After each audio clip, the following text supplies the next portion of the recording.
of 24 nations meet in Munich. 108 members of the International Beef Trust vying for the world's weightlifting championships. Bantamweights, featherweights, heavyweights, all stout men and true, out to win glory for themselves and their countries. Canada's Daly struggles mightily to lift some 250 pounds, the medium heavy's goal. By that much. Good try. Mountain of a man, Paul Anderson of Georgia, who thinks nothing of lifting over a half a ton in a meet. 440 pounds in the clean and jerk for a meet total of 1,175 pounds. Paul weighs 320 himself. 2 new world records for Paul Anderson of Toccoa, Georgia. What a man.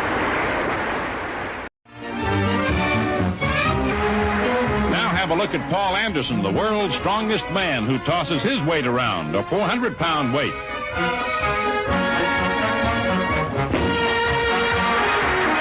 Nice going, Paul. What do you think about 435 pounds? Paul strong-arms his way to a new world's record, 436.5 pounds, and brother, he really gets a lift out of it.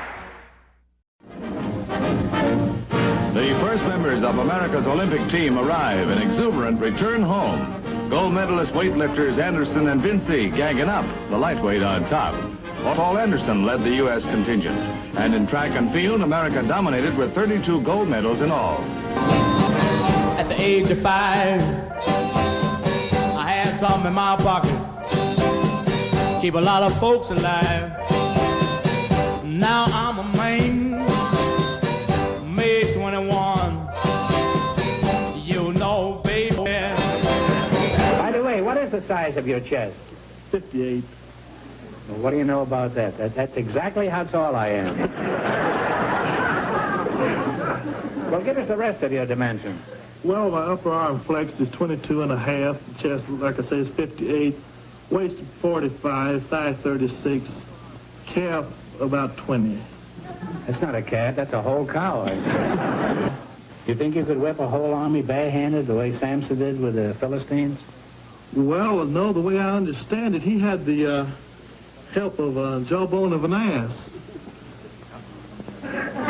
Something like that. Look, if you think you're going to get me to help you, you're badly... Well, of course, we get our own personal satisfaction from being successful in any field, but I think being the Olympic champion, world's strongest man, has meant more to me as influence. The influence it has given me, especially to work with young people. This is the lovely wife of Paul Anderson. Perhaps it's a strange question, but you are very young, you are very pretty. Why would a young and pretty young lady be interested in working, and because I'm sure it must be a lot of work, and working with so many young boys and girls? Well, Carol, of course, my interest started with my husband, his love for young people and his influence. A teenager who, because of his age, can't get into another home. And we take them and we try to have a home-like atmosphere and try to take each and every person that we work with and treat them as an individual and give them something that they can do, a job that they have to do. And in fact, we put the pressure to where they have to do the job because we check after them, and this instills in them responsibility, feeling of security. Paul, are you getting results? The results are very good, of course. They're never 100%, but the results have been real fine, and we've really been blessed. Thank you very much. Join us again tomorrow evening for further discussion with Paul Anderson. This Bill, as you know, is the world's strongest man and, of course, Olympic champion. Paul, let's see, this one looks pretty heavy. How much this weigh? Oh, this will weigh around 400. This is what we call a bench press, something that we exercise with for the muscles of the chest, and I'll give it a whirl. All right, one time.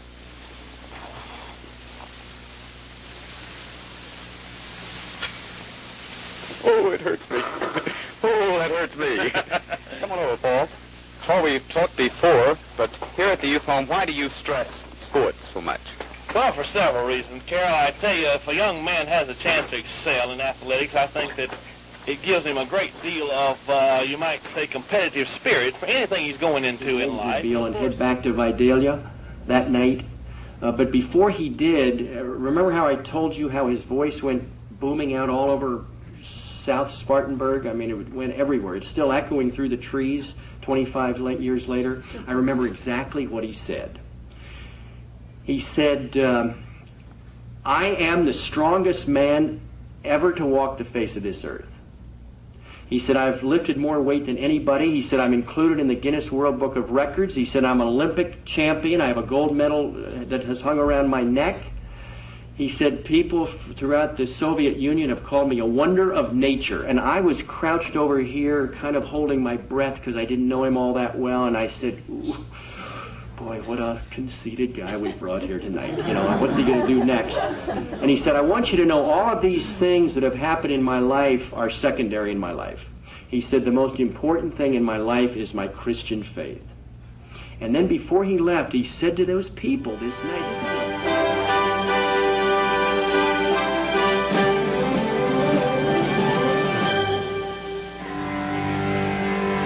They call Paul Anderson the strongest man who ever lived, and there's good reason for that. According to the Guinness Book of World Records, Anderson once backlifted 6,270 pounds, the greatest weight ever raised by a human being. Here before, when Paul arrived at the 1956 Olympics in Melbourne, he was the prohibitive favorite for the super heavyweight lifting gold medal, but he came down with a terrible fever, became wobbly and weak. The competition came down to the final 3 attempts, with Paul struggling badly. I went out, I tried the bar, I pulled it to my chest, I pushed it overhead, but it didn't stay. It has to stay 2 seconds. It crashed down. I couldn't hold it. You get 3 minutes. 3 minutes between lifts to rest. So I took my 3 minutes, went back. The second lift was even more tragic. I walked away that second time knowing that here I was, hailed the strongest man in the world, strongest man who ever lived, representing my country. Then all of these other things began to come back to me, all these failures from the past where they said, oh, he can't lift, and now they're going to say, well, he was just a fluke. So mighty Paul Anderson decided to pray. I was desperate because this was do or die. And I said, no deals, Lord, but now, Lord, don't you think it'd be a good idea if we got this weight overhead? So I pushed, the weight went overhead, I won the competition. I didn't lift what I had before, I didn't lift what I have since, but I won. I was always very cocky, but I found then that I needed God, that I needed to depend on someone else. And so that's how I won the Olympic gold medal and quit taking anything for granted. Paul's new commitment to God brought him to Vidalia, Georgia, hometown of the world's sweetest onions. It was here that he and his wife, Glenda, opened the Paul Anderson Youth Home in 1960, a place where they have dedicated their lives to educating and reforming delinquent boys. The strongest man who ever lived can no longer lift great weights. Kidney disease, which he has battled since the age of 4, has finally knocked him off his feet. But though Paul Anderson's legs have failed him, his mind marches on as strongly as ever. Everyone I've ever seen who is in trouble did not like himself before he got in trouble. He didn't like himself, so he struck out at society. You see, if you don't like you, then you strike out. And if you like yourself, you're not going to strike out at people. You'll be the type of person that will be reaching out to help others instead of striking out to hurt. Olympian Paul Anderson, after all these years, still trying to carry the heaviest of weights.